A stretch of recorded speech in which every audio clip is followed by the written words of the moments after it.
Sidney Crosby, the kid who became a king, the captain who carried Pittsburgh on his back through blood and bruises, lies motionless, not from a hit, not from a scrum, but from something far more vicious, ripping the heart out of every fan who's ever chanted his name. What if I told you the unbreakable one just broke, forever? For those just dipping their toes into the NHL pond, Sidney Crosby isn't just a player, he's the pulse of the league, the guy who dragged the Penguins from the brink of irrelevance to 3 cups, outdueling Ovechkin in epic wars that defined a generation.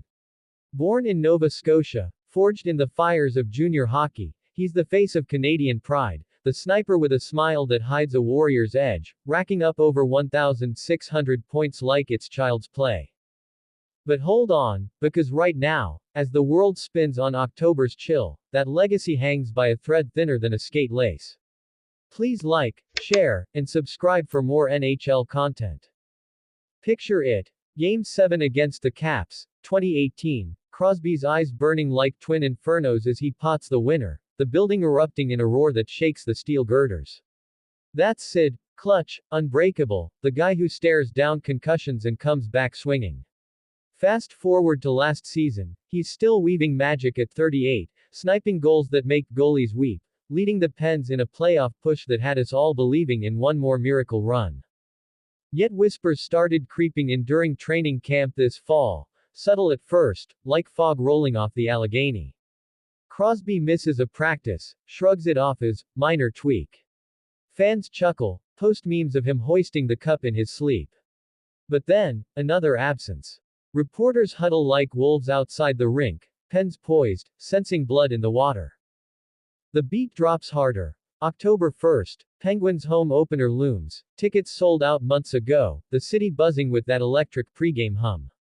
Crosby's name flashes on the lineup, active, ready to roll.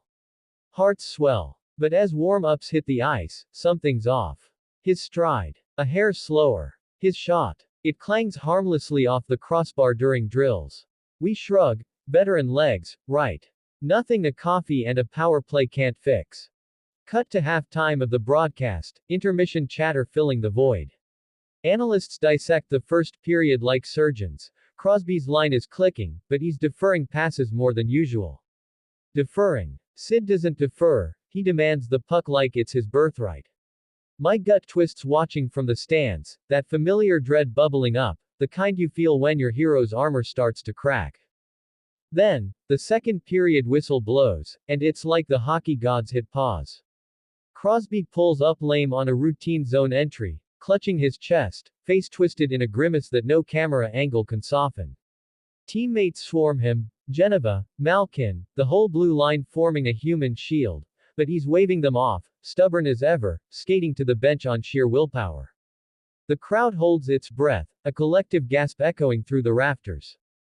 What happens next? Oh, it's the slow burn nightmare no one saw coming.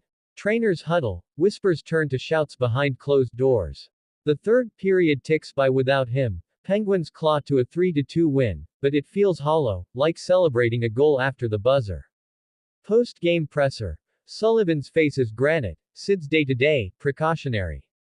Day-to-day. For Crosby. That's code for, pray like hell. Days blur into a haze of speculation. Twitter, sorry, X, explodes with hashtags. #PrayFor87, #CrosbyStrong.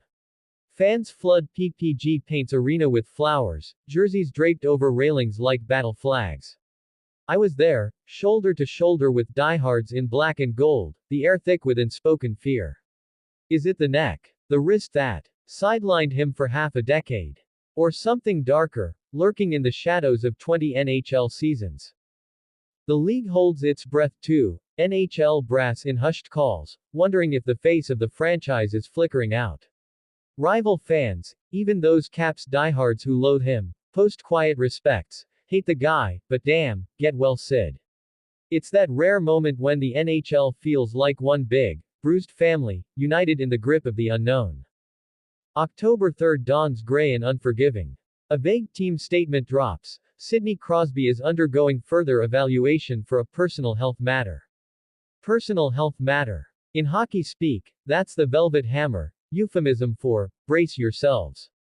My phone buzzes nonstop, Texts from buddies in Toronto, Montreal, even Vancouver. You hearing this?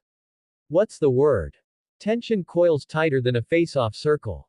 Practices go on without him, the locker room a ghost town of what-ifs.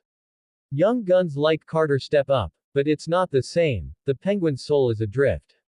I pace my living room, flipping channels, every sports ticker screaming his name like a siren.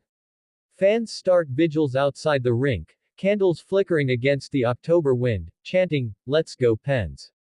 Into the void. And then, the cliffhanger that stops hearts cold. Leaked reports from insiders, whispers of a collapse, not on the ice, but in the quiet of his off-day routine. A neighbor in Sewickley spots an ambulance, lights flashing silent in the dawn. Twitter ignites, unconfirmed, of course, but the damage is done. Is he gone? One viral post screams, racking up 1 million views before mods can blink. We're teetering now, folks, that edge of your seat dread where every notification could shatter worlds. Crosby's wife, Kathy, spotted leaving the hospital, eyes red-rimmed behind designer shades. No words, just a nod to the paparazzi swarm. The NHL Players Association issues a boilerplate, thoughts with the Crosby family, but it lands like a body check, cold, impersonal. Pittsburgh grinds to a halt. Bars empty early, games watched in stunned silence. I hit the streets, mic in hand for the channel, capturing raw emotion. A steelworker in a faded Crosby jersey, voice cracking, "He gave us everything, now we give back." Tears mix with beer foam, toasts raised to the man who made us believe in underdogs. The build peaks on October 4th, a press conference called at dawn. Sullivan stands alone at the podium, voice steady but eyes hollow. Sidney, he's fighting. Fighting what? The room erupts, reporters shouting over each other, flashes popping like gunfire. He dodges, pivots, family first. We'll update soon. It's the cruelest tease, leaving us dangling over the abyss. But wait, here it comes, the gut punch no one prepared for. Evening hits, and the Penguins' official X account drops a video. Crosby, pale but propped up in a hospital bed, thumbs up to the camera, that trademark grin flickering like a faulty bulb. "Hey Pens Nation," he rasps, turns out even captains need a tune-up. Heart scare, stents in, good as new soon. Heart scare. At 38, the man who withstood hits that felled lesser mortals, felled by his own ticker. The reveal rips through like a breakaway goal, shocking, yes, but laced with that Crosby defiance. Not a career ender, thank God, but a stark reminder, even legends bleed red, pump mortal blood. The arena feed cuts to live reactions, fans leaping barriers, hugging strangers, a wave of gold jerseys surging like a tidal wave of relief.